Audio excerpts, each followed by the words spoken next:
Pagbalik sa bahay, binigyan ni Mito si Gon ng isang kakaibang kahon na iniwan ni Jing para sa kanya. Dito, isiniwalat ni Mito ang totoo, ang mga magulang ni Gon ay namatay sa isang aksidente, ngunit ito ay isang kasinungalingan. Matapos ang 10 taon, dumating si Jing at iniwan si Gon sa kanila upang alagaan. Sinabi rin ni Mito na kahit tanungin ni Gon, wala siyang impormasyon tungkol sa kanyang tunay na ina. Dagdag pa niya, palagi silang naglalaro ni Jing noong bata pa sila. Kinabukasan, sinubukan ni Gon at Killua na buksan ang kahon. Napagtanto ni Killua na may kinalaman ng Nen sa pagbubukas nito. Nang ginamit ni Gon ang kanyang Nen, agad na bumukas ang kahon. Sa loob, nakita nila ang isang tape, sing-sing, at memory card. Nang patugtugin nila ang tape, lumabas ang boses ni Jing na nagtanong kay Gon kung talagang nais niyang hanapin siya. Ngunit sinabi rin ni Jing na ayaw talaga niyang makita si Gon dahil iniisip niyang siya ay makasarili. Samantala, ipinakita si Jing na nakaupo sa isang napakalaking nilalang na nakaupo rin sa isang mas malaking nilalang na kalaunan ay lumipad. Sa dulo ng tape, nabanggit ni Jing ang tungkol sa ina ni Gon, ngunit agad na pinatay ni Gon ang tape bago pa ito matapos. Biglang gumamit ang Nen ng tape upang burahin at i-record ang sarili nito, kaya't hindi na nila ito maulit o masira ang tape player. Pagkatapos, tiningnan nila ang memory card at ipinaliwanag ni Killua na ito ay mula sa Joy Station console. Matapos bumili ng isa, nakita nila na ang tanging larong nasa memory card ay ang Grid Island.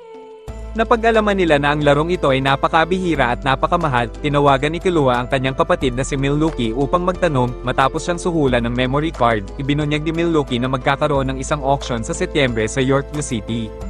Samantala, nalaman din ni Milluki na isang mayamang negosyante na nagngangalang Batera ang magbabayad ng 50 bilyong Jenny para sa sinumang makakakumpleto sa laro. At dito nagsisimula ang kanilang bagong paglalakbay. Matapos maghiwalay ng landas mula sa kanyang mga kaibigan, si Kurapika ay nagtagumpay sa pakikipaglaban sa isang ahensya na espesyalista sa Nen. Dahil nais niyang gumanti sa Phantom Troop, sumali siya sa isang organisasyong kumukuha ng mga bodyguard para sa isang auction sa Yorkview City. Sa kanyang pagsasanay, nakipaglaban siya sa isang ahensya na may mga eksperto sa Nen. Sa prosesong ito, natutunan ni Kurapika ang tungkol sa kanyang sariling kakayahan sa Nen at nalinang niya ang kanyang espesyal na chain abilities, kabilang ang Chain Jail, isang kakayahang kayang magparalisa ng mga miyembro ng Phantom Troop.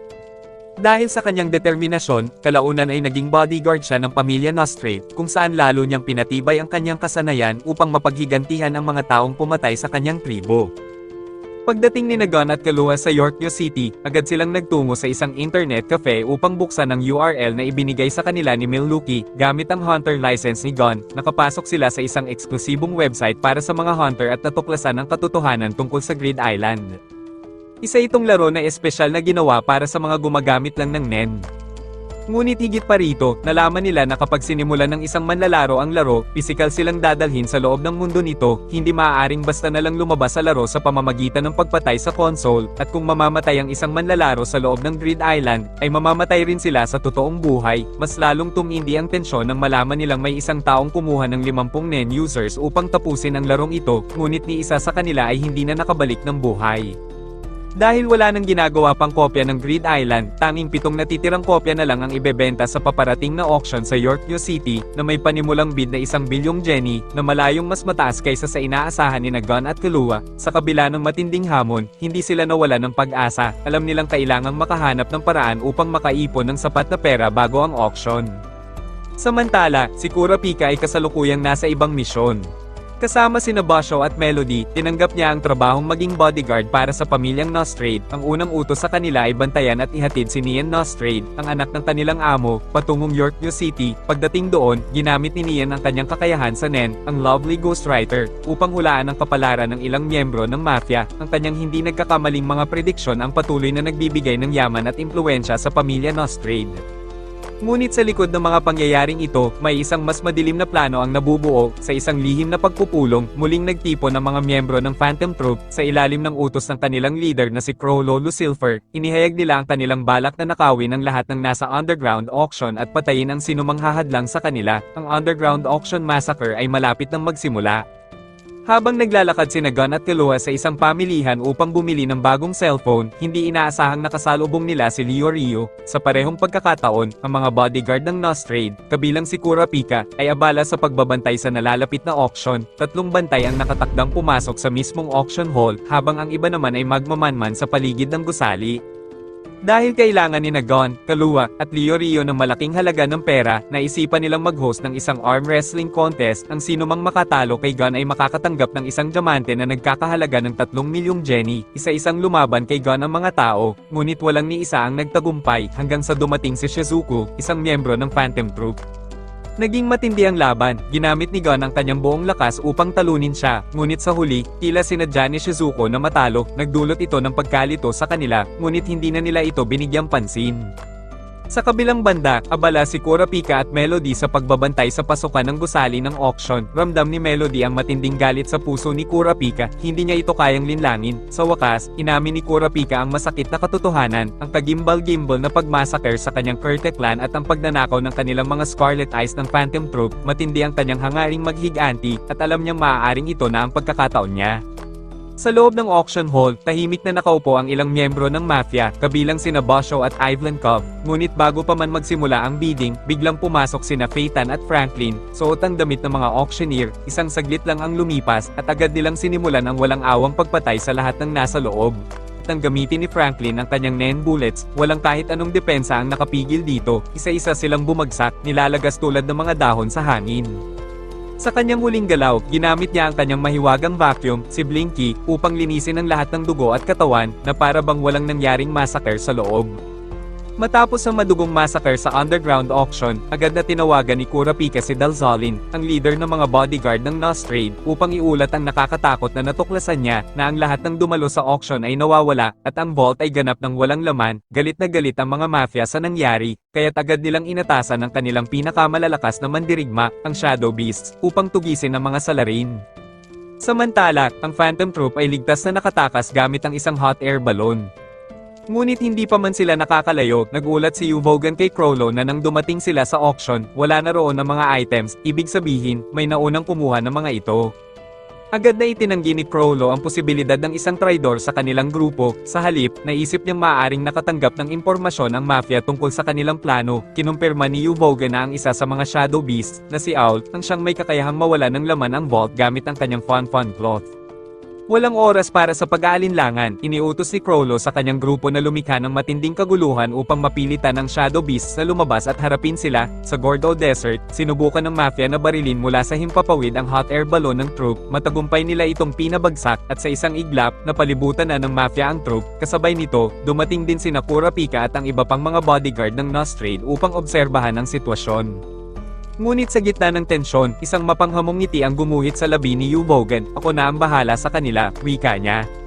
Walang sinayang na oras si Uvogan, walang awang pinatay niya ang lahat ng mafia na hamarang sa kanya, kahit isang missile explosion ay hindi man lang nagdulot ng pinsala sa kanya, isang bagay na labis na ikinagulat ng mga bodyguard. Habang tahimik na nanonood ang ibang miyembro ng troop habang naglalaro ng baraha, biglang nagbabala si Melody na may paparating. Sa isang iglap, lumitaw ang apat sa Shadow Beasts, sina Worm, Leech, Rabid Dog, at Porcupine. Handa silang harapin si Uvogan at tapusin ang laban. Sa unang sagupaan, nagawa ni Worm na tamaan si Uvogan ng direkta sa mukha, ngunit hindi man lang ito natinag. Bilang ganti, isang napakalakas na suntok ang pinakawala ni Uvogan. Dinurog nito ang bungo ni Worm, ngunit sa kabila ng matinding pinsala, nabuhay pa rin si Worm at ginamit ang kanyang kakayahang sumisid sa ilalim ng lupa upang subukang hatakin si Uvogan pababa. Hindi ito nagtagumpay, dahil sa isang iglap, ginamit ni Uvogan ang kanyang Big Bang Impact, isang suntok na yumanig sa lupa at nagwasak sa lahat ng nakapaligid. Hindi pa tapos ang laban, sinubukan niyang suntukin si Porcupine, ngunit nasalag ito ng matitigas na tinik ng huli, dahilan upang mabaon ang kanyang kamao rito. Biglang lumapit si Rabid Dog at kinagat siya. Ang kanyang pangil ay may laso na unti-unting nagpaparalisa sa katawan ni Uvogan. Kasabay nito, sinamantala ni Leech ang sitwasyon at tinusok si Uvogan ng kanyang mga karayom. Ipinapasok sa katawan niya ang daan-daang maliliit na linta na unti-unting sumisipsip sa kanyang dugo. Tila na corner si Uvogan, ngunit nagulat ang lahat sa kanyang sumunod na ginawa. Sa isang iglap, kinagat niya ng buo ang kalahati ng ulo ni Leech, at bago pa makagalaw si Rabid Dog, idinyura ni Uvogan ang piraso ng bungo ni Leech sa mukha nito na ginawa lang na isang instant na pagpatay. Hawak pa rin ni Porcupine ang kanyang kamao, ngunit hindi niya ito matanggal. Huminga ng malalim si Uvogan at naglabas ng isang nakakabinging sigaw. Naputol ang pandinig ni Porcupine, at sa matinding pagyanig ng kanyang utak, agad siyang namatay. Matapos ang brutal na laban, lumapit si Uvogan kay Shizuko upang humingi ng tulong sa pagtanggal ng mga linte sa kanyang katawan, ngunit ipinaalala ni Shizuko na ang kanyang Blinky ay hindi maaaring sumipsip ng buhay na bagay. Sa hindi kalayuan, tahimik na nakamasid si Kurapika, ngunit nang mapansin niya ang spider tattoo sa katawan ni Uvogin, biglang sumiklab ang matinding galit sa kanyang puso, nanigas ang kanyang mga kamao, dahil ito na ang pagkakataong kanyang hinihintay. Bago pa siya tuluyang lumunin ng kanyang galit, tinugtog ni Melody ang kanyang musika upang subukang pakalmayin siya, ngunit hindi natinag si Kurapika, may plano siyang dapat isakatuparan. Sa isang iglap, ginamit niya ang kanyang chain jail, isang malupit na kadena na agad na binalot si Uvogin, pinipigilan ang kanyang katawan at kakayahan sa Nen, sa isang mabilis na galaw, hinailan niya ito patungo sa isang sasakyan, at mabilis na tumakas ang mga bodyguard ng Nostrade dala ang kanilang bihag. Ngunit hindi basta-basta magpapatalo ang Phantom Troop, ginamit ni Maki ang kanyang mga sinulid upang i-track ang direksyon ng sasakyan ni Kurapika, habang papalayo sila, isang anino ang biglang lumitaw sa ibabaw ng sasakyan, isa sa mga Shadow Beasts, na si Owl.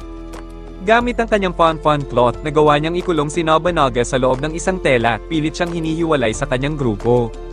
Habang patuloy sa pagtakbo ang iba pang miyembro ng troop, unti-unti namang lumalapit ang natitirang Shadow Beast, na handang ipagpatuloy ang laban. Dinala ng mga bodyguard ng Nostrade si Uvogin sa isang lihim na lugar upang interogahin siya, ngunit sa kabila ng kanyang pagkaaresto, hindi man lang siya nagpakita ng takot o pangamba, sa halip, mayabang niyang inalok ang isang kasunduan, kung pakakawalan niyo ako, ay patatawarin ko kayo. Hindi matinag si Kurapika, direktang tinanong niya si Uvogin kung ano ang nangyari sa mga dumalo sa auction, isang malamig na tugon ang natanggap niya, pinatay namin silang lahat. Dumagundong ang kamao ni Kurapika sa mukha ni Uvogin, galit na galit siya, ngunit hindi natinag ang Spider's Warrior. Samantala, tinawagan ni Dalzolin ang mafia upang ipagbigay alam na nahuli nila ang isa sa mga kriminal, ngunit sa parehong tawag, natuklasan din niya ang isang nakakagimbal na balita, naubos na ang lahat ng Shadow Beasts. Sa isang lihim na pagpupulong, nagkita sina Kurapika at Hisoka upang talakayin ang mga kilos ng Phantom Troop, ngunit sa oras na iyon, gumagalaw na rin ang mga spiders, ilang miyembro ng troop ang nagbihis bilang mga mafia at walang awang pinaslang si Dalzolin, kasabay nito, matagumpay nilang nailigtas si Uvogin.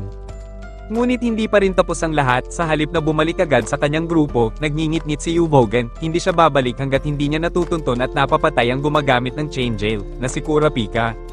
Sa tulong ni Shalnark, natunto ng Phantom Troop ang kinaroroonan ng chain user na nagdala kay Uvogin sa mismong hotel ni Nian Nostrade. Nagharap muli sina Uvogin at Kurapika, ngunit sa pagkakataong ito, nagkasundo silang tapusin ang laban sa isang liblib na lugar, malayo sa mga mata ng iba. Sa isang matinding sagupaan, muling ginamit ni Kurapika ang chain jail upang gapusin si Uvogin. Kahit anong lakas ni Uvogin, hindi siya makakawala sa tanikala ng paghihiganti ni Kurapika. Muling sinubukan ni Kurapika na imbestigahan siya at tinanong kung ano ang mga kakayahan ng Phantom Troop at kung saan sila nagtatago. Ngunit sa halip na sumagot, tumawa lang si Uvogin, mas mabuti pang patayin mo na lang ako. Walang ibang pagpipilian si Kurapika, gamit ang Judgment Chain, ipinasok niya ang kanyang tanikala sa puso ni Uvogin, pinipilit siyang sumagot ng tapat, sa huling pagkakataon, tinanong niya kung nasaan ang troop, ngunit sa halip na magpakatotoo, isang matinding ngisi ang gumuhit sa labi ni Uvogin, sabay sabing, magsama kayo sa impyerno. Sa isang iglap, pumitik ang Judgment Chain at dinurog nito ang puso ni Uvogin, sa isang iglap, natapos ang buhay ng pinakamalakas na mandirigma ng Phantom Troop. Sa huli, inilibing si Uvogin sa isang hindi markadong libingan sa mismong lugar kung saan naganap ang kanilang laban, isang tahimik ngunit mabigat na pagtatapos para sa isang mandirigmang hindi natakot sa kamatayan. Sa kanilang taguan, hindi nawala ng direksyon ang Phantom Troop, sa pangunguna ni Phaeton, ipinaubaya ni Crollo sa kanya ang pagpapahirap kay Owl upang malaman kung nasaan ang mga nawawalang auction items. Samantala, nagdesisyon si Crollo na kung hindi bumalik si Uvogin pagsapit ng bukang liwayway ay magbabago sila ng estratehiya. Habang abala ang mga spiders sa kanilang plano, sina Gon, Kaluwa, at Leorio naman ay patuloy na nag-iipon ng pera para makabili ng Greed Island, at pagkatapos ay nagtungo sila sa Southern Peace Auction House upang bumili ng katalog ng mga auction items. Nalaman nila kung kailan ibebenta ang Greed Island, at sabay-sabay nilang pinag-aralan ang posibleng pagkakakilanlan ng mga miyembro ng Phantom Troop. Sa black market, natuklasan ni Gon at Kaluwa na magagamit nila ang kanilang Gyo upang makita ang mga peking at tunay na mahalagang bagay. Si Leorio naman ay nanatili sa auction upang tignan ang bidding. Sa kanilang paghahanap, nanalo sila ng ilang mamahaling antik at nakilala si Zepile, na isang bihasang appraiser na nagturo sa kanila kung paano makilala ang mga peke at orihinal na items.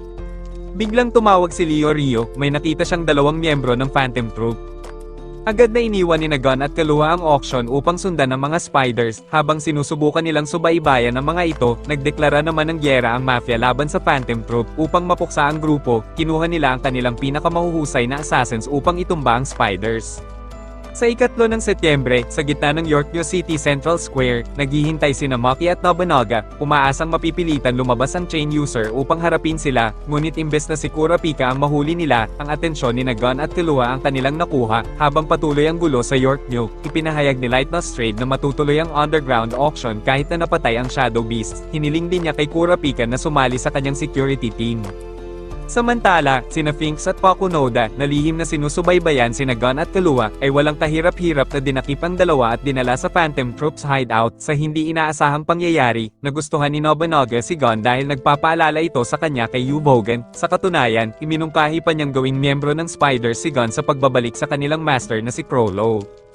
Gamit ang impormasyon mula sa Hunter website, nag-imprenta si Shalnark ng listahan ng mga empleyado ng Nostrade family at ipinamahagi ang mga larawan sa troop. Ipinaliwanag niya na, ayon kay Yubogen, wala sa kanila ang chain user, kaya kailangang hanapin nila ang sino mang may koneksyon dito. Agad na naghiwalay ang Spiders upang maghanap ng mga posibleng lead sa buong syudad.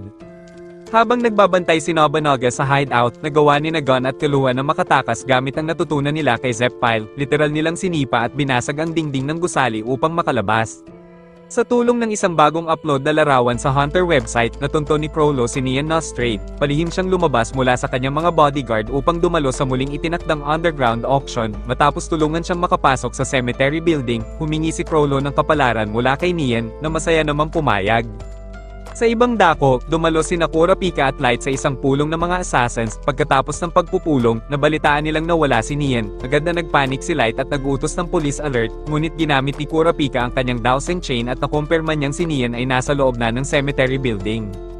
Matapos basahin ang kanyang propesiya, nakita ni Chrollo ang isang ilusyon ng pagkamatay ni Yubogen, na isang pangitain na nagdulot sa kanya ng hindi inaasahang emosyon. Hindi nagtagal, bigla niyang pinatulog si Nian gamit ang isang mabilis na suntok. Kasunod dito, madali niyang nilipol ang ilang hired assassins bago inutusan ng Phantom Troop, maliban kay Nobunaga, na salakayin ang cemetery building at magdulot ng matinding kaguluhan. Habang pinapaslang ng Phantom Troop ang mga mafia at pulis sa labas, idineklara ni Chrollo na iniaalay niya ang walang awang pagpatay sa mga tao para kay Yubogen. Sa gitna ng madugong labanan, natagpuan si Chrollo sa basement ng sementeryo ni Silva at Zeno Zoldyck. Alam ni Chrollo ang lakas ni Zeno, kaya nilabanan niya ito nang may intensyon na nakawin ang kanyang kakayahan, ngunit matalas si Zeno, nabasa niya ang taktika ni Chrollo at naipit siya sa pader. Habang hawak siya ni Zeno, naghanda si Silva ng dalawang malalaking energy spheres at pinakawalan ito, na nagdulot ng isang napakalaking pagsabog. Sa gitna ng kaguluhan, biglang tumunog ang transmitter ni Silva. Si Illumi ang nasa kabilang linya. Ipinabatid niya na napatay na ang Tendons at si Chrollo mismo ang nagbayad para sa kanilang asasinasyon. Dahil ang Tendons ang kumuha ng serbisyo ng pamilya Zoldyck, itinuring ni Silva at Zeno na tapos na ang kanilang kontrata. Iniwan nilang buhay si Chrollo, na sugatan ngunit hindi pa tuluyang tinalo. Sa kalooban niya, inamin ni Chrollo na hindi rin naman niya magagawang nakawin ang kakayahan ni Zeno. Matapos ang laban, nakipag-ugnayan si Chrollo sa kanyang grupo. Sa halip na ipatawag ang ambulansya, sinabi niyang ituloy ang kanilang plano. Gamit ang kakayahan ni Cortopay, piniki nila ang pagkamatay ng 5 miyembro ng Phantom Troop, nilinlang ang mafia upang maniwala na talagang napatay sila. Samantala, ginamit nila ang kanilang impluwensya upang kontrolin ang underground auction, kung saan nagbenta sila ng mga peking bersyon ng ninakaw na mga gamit. Dahil sa nakita niyang mga bangkay ng troop, naniwala si Kurapika na patay na si Chrollo. Sa auction, matagumpay niyang binili ang isang pares ng Scarlet Eye sa halagang 2.9 bilyong jenny at kalaunan ay dinala ito kay Nian sa ospital. Habang nagdiriwang ang Phantom Troop sa kanilang tagumpay sa kanilang hideout, lihim namang sinubukang tawagan ni Hisoka si Kurapika upang ipaalam na ang mga bangkay ay peke.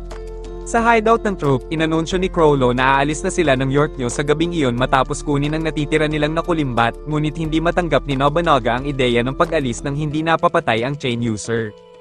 Sa ibang dako, muling nagtagpo sina Gon, Killua, Kurapika, at Leorio sa isang marangyang hotel. Dito, ibinunyag ni Kurapika ang kanyang mga kakayahan sa Nen at inamin niyang pakiramdam niya ay nawalan siya ng layunin matapos ang pagkamatay ni Chrollo.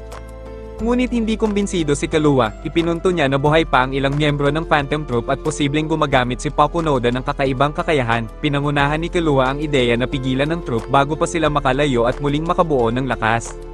Upang makumbinsi si Nobunaga na sumama sa kanila, ginamit ni Chrollo ang kakayahang ninakaw niya kay Nian upang hulaan ang kapalaran ng kanyang mga tauhan. Laking gulat nila nang matuklasan nilang ayon sa propesiya, 5 pa sa kanila ang mamamatay sa loob ng 2 linggo kung ipagpapatuloy nila ang kanilang paghahanap kay chain user.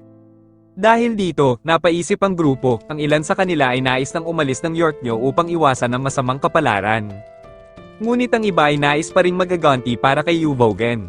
Habang nagpapahinga, sinabi ni Kurapika kay Killua na balak niyang ituon ang kanyang pansin sa paghahanap ng natitirang Scarlet Eyes ng kanyang tribo. Ngunit bago pa man niya maisakatuparan ng plano, nakatanggap siya ng mensahe mula kay Hisoka, nagbunyag ito na peke ang mga bangkay ng Phantom Troop, kasabay nito, natuklasan din ni Kurapika na kinansela na ng Mafia ang mga bounty sa troop, ipinaliwanag naman ni Ryo ang koneksyon ng Meteor City sa Mafia, dahilan kung bakit nawala ang interes ng mga ito sa paghuli sa troop. Samantala, sa Phantom Troops hideout, nag-aalala ang mga miyembro tungkol sa propesya ni Hisoka na tila nagpapahiwatig ng kanyang pagkakanulo habang naguguluhan, napagtanto ni Chrollo na may niloloko si Hisoka.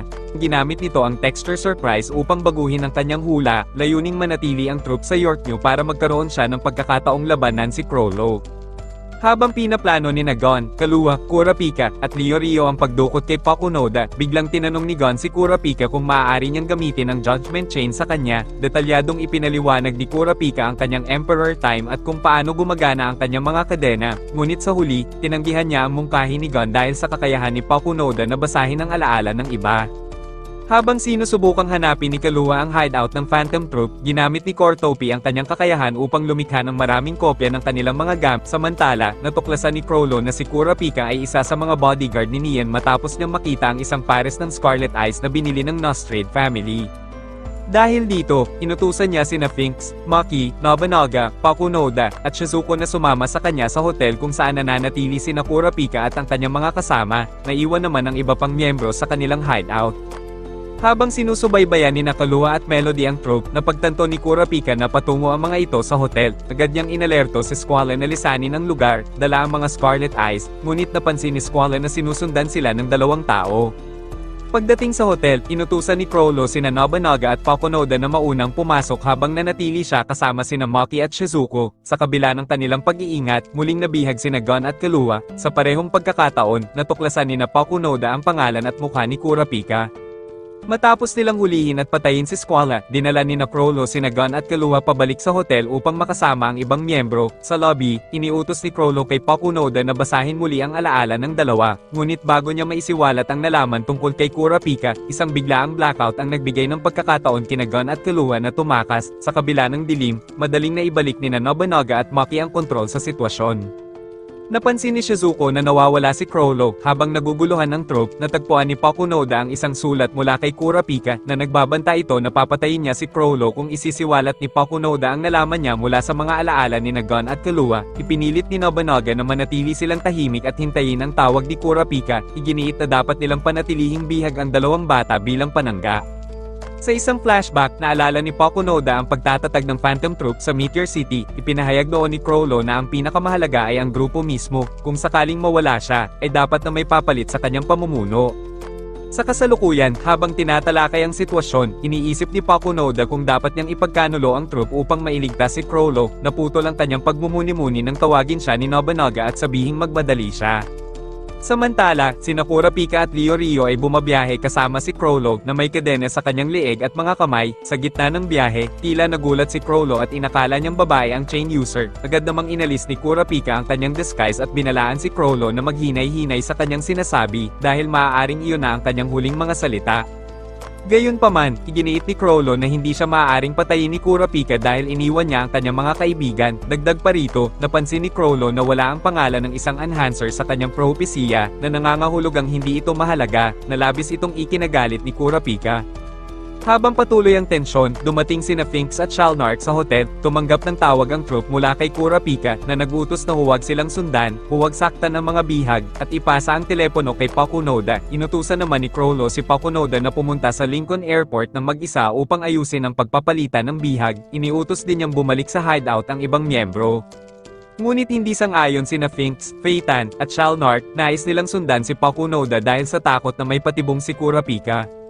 Pinigil sila ni Nobunaga, iginiit na maaaring manganib ang buhay ni Chrollo kung hindi nila susundin ang utos. Dahil dito, nauwi sila sa isang matinding pagtatalo. Ininsulto ni Phaeton ang desisyon ni Nobunaga, sinabing hindi ito naaayon sa prinsipyo ng troop. Natigil lamang ang sigalot ng biglang patulugin ni Shizuko si Nobunaga gamit ang kanyang hatso at ipinaalala sa lahat ang mga patakaran ng kanilang grupo.